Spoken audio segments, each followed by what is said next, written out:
Hello, friends and neutrally inclined peoples, and down with the enemies. I read with great amusement an article by Rabbi Boteach about the recent commutation of sentence to Shalom Rubashkin done by President Trump. Uh, I am not going to dispute that President Trump is or tries to be a great friend to Jewish people.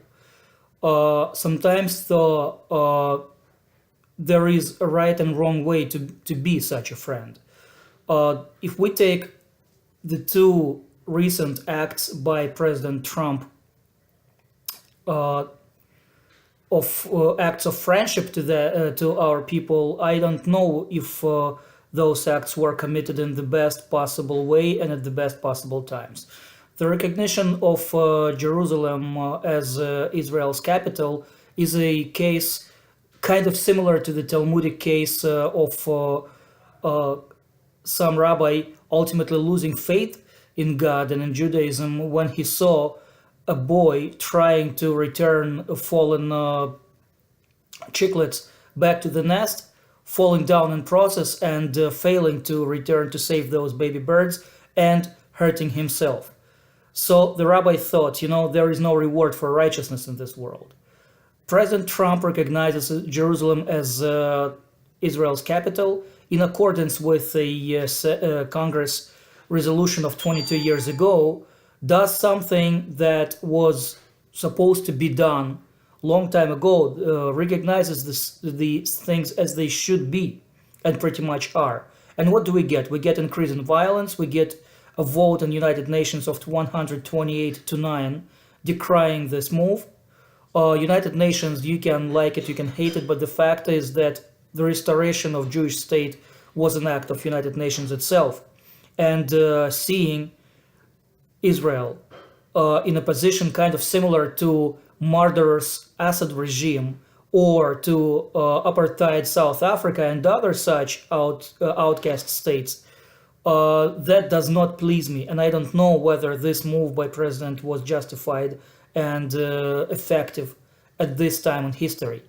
What was the point of making this move and then, as Ambassador Haley has done, chiding United Nations for decrying it? You knew they were going to decry it. You knew they were going to make a resolution denouncing it. Perhaps you should have held on to this act for future.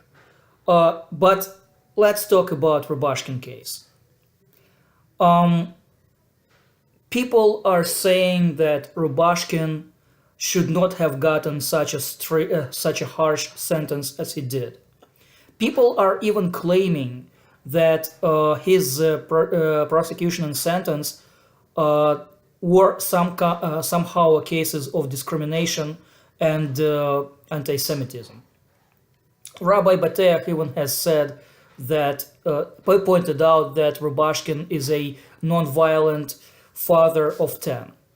I got a few questions. First off, is a non-violent father of 10 any more entitled to swindle or exploit illegal immigrants than anybody else? Is a non-violent father of 10 who happens to be a religious Jew more entitled to financially swindle people or facilitate and exploit illegal immigration than an average non-violent father of 10?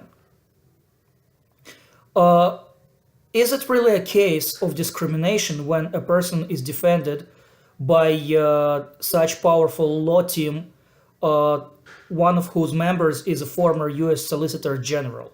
Is that a case of discrimination, or maybe it's a case of actually privileged situation, privileged standing?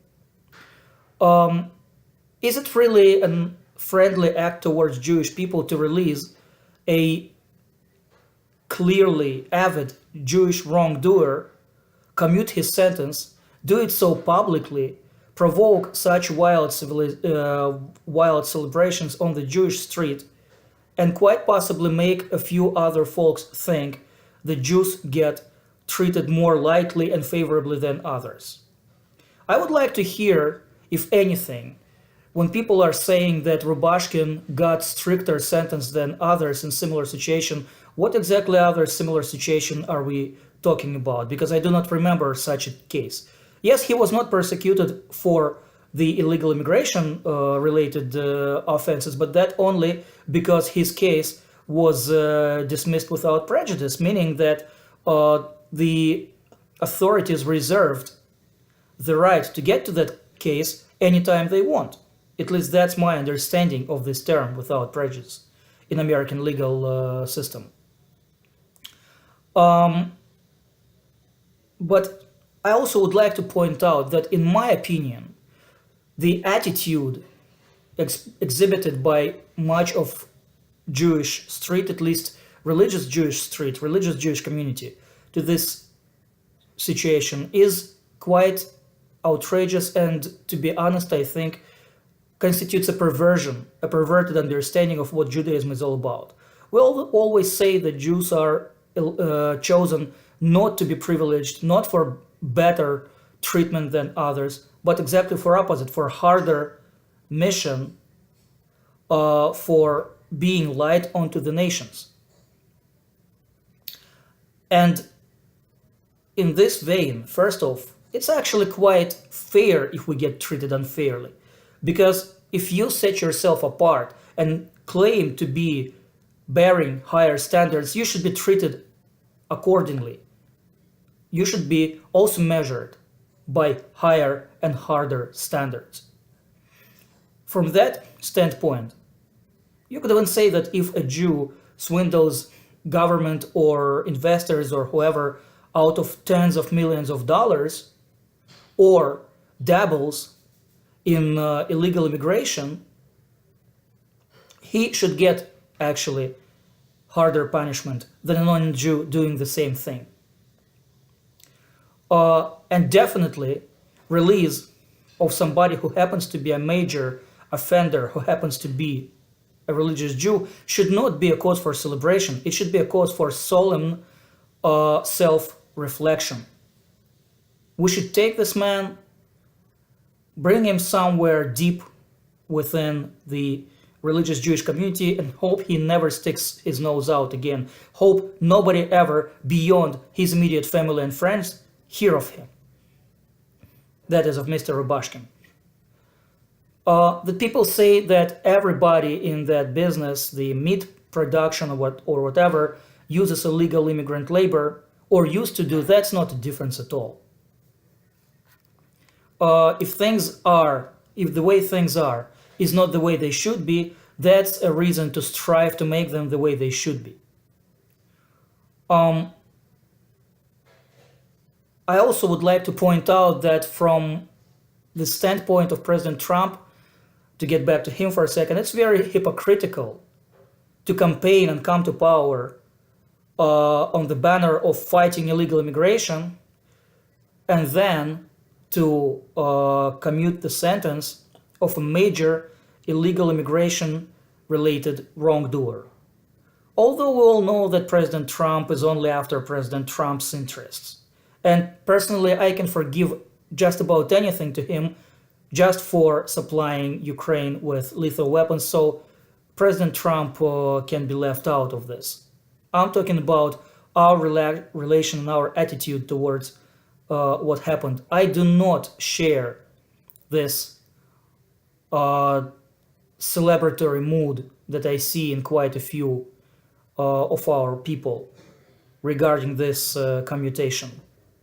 Like I said, I think this attitude shows major misunderstanding, maybe even perversion of what our own religion, our own mission is about. And again, I was amused to read the kind of argumentation laid out by Rabbi Boteach. I hope somebody hears or watches my clip and takes to note what I have expressed here.